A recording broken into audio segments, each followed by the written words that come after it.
Oke lah kawan-kawan, kembali lagi bersama saya Heber Ferdinand Ampun dengan NPM 212151086 dari Universitas Siliwangi, Fakultas Keguruan dan Ilmu Pendidikan, jurusan Pendidikan Matematika dari kelas 2021C. Video kali ini dibuat untuk memenuhi tugas dari dosen pengampu kami yaitu Pak Didi Nurjamil sebagai dosen pengampu mata kuliah teori bilangan. Pada video kali ini, kita akan lebih membahas tentang sifat-sifat operasi hitung bilangan bulat. Sifat-sifat operasi hitung bilangan bulat ada 3, yaitu komutatif atau pertukaran, yang kedua sifat asosiatif atau sifat pengelompokan, sifat yang ketiga yaitu sifat distributif atau sifat penyebaran. Yang pertama, sifat komutatif atau sifat pertukaran. Sifat komutatif adalah sifat operasi hitung terhadap dua bilangan yang memenuhi pertukaran letak antar bilangan sehingga menghasilkan hasil yang sama. Sifat komutatif juga disebut dengan hukum komutatif. Sifat komutatif dapat dirumuskan sebagai berikut. A ditambah B sama dengan B ditambah A sama dengan C. Sifat komutatif terbagi menjadi dua. Yang pertama adalah pada penjumlahan. Sifat komutatif pada operasi penjumlahan dapat dirumuskan sebagai berikut. A ditambah B sama dengan B ditambah A sama dengan C. Contohnya, 2 ditambah 3 itu sama dengan 3 ditambah 2 yang hasilnya adalah 5. Karena 2 ditambah 3 sama dengan 5 dan 3 ditambah 2 sama dengan 5. Contoh yang kedua, 7 ditambah 6 sama dengan 6 ditambah 7 sama dengan 13. Karena 7 ditambah 6 sama dengan 13 dan 6 ditambah 7 sama dengan 13. Yang kedua adalah pada perkalian. Sifat komutatif pada operasi perkalian dapat dirumuskan sebagai berikut. A dikali B sama dengan B dikali A sama dengan C. Contohnya, 3 dikali 4 sama dengan 4 dikali 3 sama dengan 12. Karena 3 dikali 4 sama dengan 12 dan 4 dikali 3 juga sama dengan 12. Contoh yang kedua, 5 dikali 2 sama dengan 2 dikali 5, yaitu 10. Karena 5 dikali 2 itu sama dengan 10, dan 2 dikali 5 juga sama dengan 10. Sifat komutatif tidak berlaku pada operasi pengurangan dan pembagian, karena hasil pertukaran bilangan terhadap operasi tersebut tidak menghasilkan nilai yang sama. Contohnya, 7 dikurang 3 sama dengan 4, tidak sama dengan 3 dikurang 7 yang hasilnya sama dengan minus 4. 8 dibagi 2 sama dengan 4.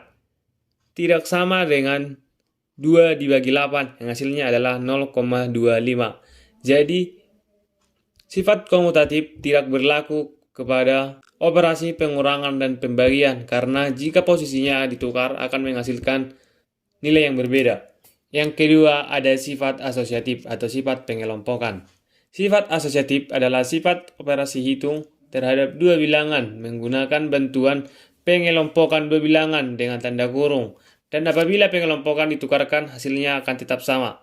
Sifat asosiatif juga disebut dengan hukum asosiatif. Sifat asosiatif dapat dirumuskan sebagai berikut. A tambah B ditambahkan dengan C sama dengan A ditambahkan dengan B ditambah C, yaitu sama dengan D. Sifat asosiatif juga berlaku pada penjumlahan. Sifat asosiatif pada operasi penjumlahan dapat dirumuskan sebagai berikut. A tambah B ditambahkan dengan C sama dengan A ditambahkan dengan B ditambah C, yaitu sama dengan D. Contohnya, 1 tambah 2 ditambahkan dengan 3 sama dengan 1 ditambahkan dengan 2 tambah 3, yaitu sama dengan 6. Dapat kita buktikan dengan menjumlahkan masing-masing ruas. Yang pertama di ruas kiri, 1 ditambah 2 ditambahkan dengan 3 sama dengan 6. 1 ditambahkan 2 ditambah 3 juga sama dengan 6. Jadi, sifat asosiatif juga berlaku pada penjumlahan. Selain pada penjumlahan, sifat asosiatif juga berlaku terhadap perkalian. Sifat asosiatif pada operasi perkalian dapat dirumuskan sebagai berikut. A kali B dikalikan dengan C sama dengan A dikalikan dengan B kali C sama dengan D. Contohnya, 2 kali 3 dikalikan dengan 4 akan sama hasilnya dengan 2 dikalikan dengan 3 dikali 4, yaitu sama dengan 24. Dapat kita lihat pembuktiannya. Di ruas kiri, 2 kali 3 dikalikan dengan 4 sama dengan 24. Dan ruas kanan 2 dikalikan dengan 3 kali 4 sama dengan 24. Jadi, sifat asosiatif juga berlaku pada perkalian. Sifat asosiatif tidak berlaku pada operasi pengurangan dan pembagian, karena pertukaran pengelompokan bilangan akan mengubah hasil akhir dari operasi 3 bilangan yang dihitung. Contohnya, 8 kurang 4 dikurangkan dengan 2 sama dengan 4 dikurang 2 sama dengan 2. Tidak akan sama hasilnya dengan 8 dikurangkan dengan 4 kurang 2, yaitu sama dengan 8 kurang 2 yang hasilnya 6. Contoh yang kedua, 24 bagi 6 dibagikan dengan 2 sama dengan 4 dibagi 2 sama dengan 2. Tidak akan sama hasilnya dengan 24 dibagikan dengan 6 dibagi 2 sama dengan 24 dibagi 3 yang hasilnya 8. Sifat yang ketiga, sifat distributif atau sifat penyebaran. Sifat distributif adalah sifat operasi hitung dengan dua operasi hitung yang berbeda. Salah satu operasi hitung berfungsi sebagai operasi penyebaran, dan operasi lainnya digunakan untuk menyebarkan bilangan yang dikelompokkan dalam tanda kurung. Sifat distributif juga disebut dengan hukum distributif. Yang pertama, distributif perkalian terhadap penjumlahan, yang dengan rumus A dikalikan dengan B ditambah C sama dengan A kali B ditambahkan dengan A dikali C, yang hasilnya sama dengan D. Contohnya, 2 dikalikan dengan 3 ditambah 4 sama dengan 2 dikali 3 ditambahkan dengan 2 dikali 4, yang hasilnya 6 ditambah 8, yaitu 14.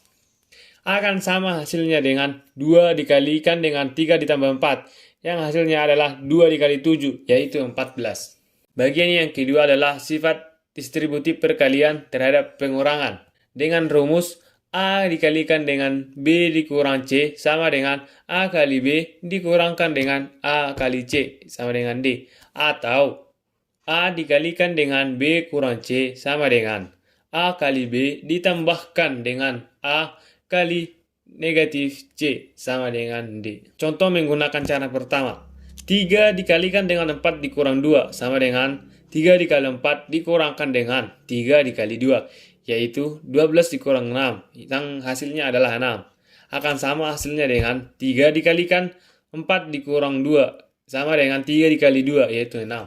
Contoh menggunakan cara yang kedua.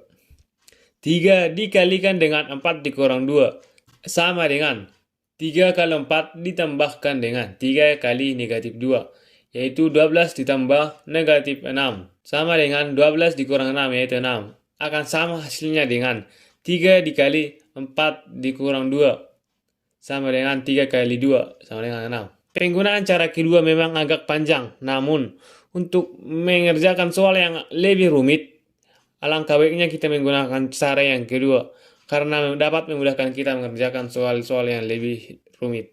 Sekian penjelasan yang dapat saya sampaikan mengenai sifat-sifat operasi hitung bilangan bulat. Atas perhatian teman-teman sekalian, saya ucapkan terima kasih yang sebesar-besarnya.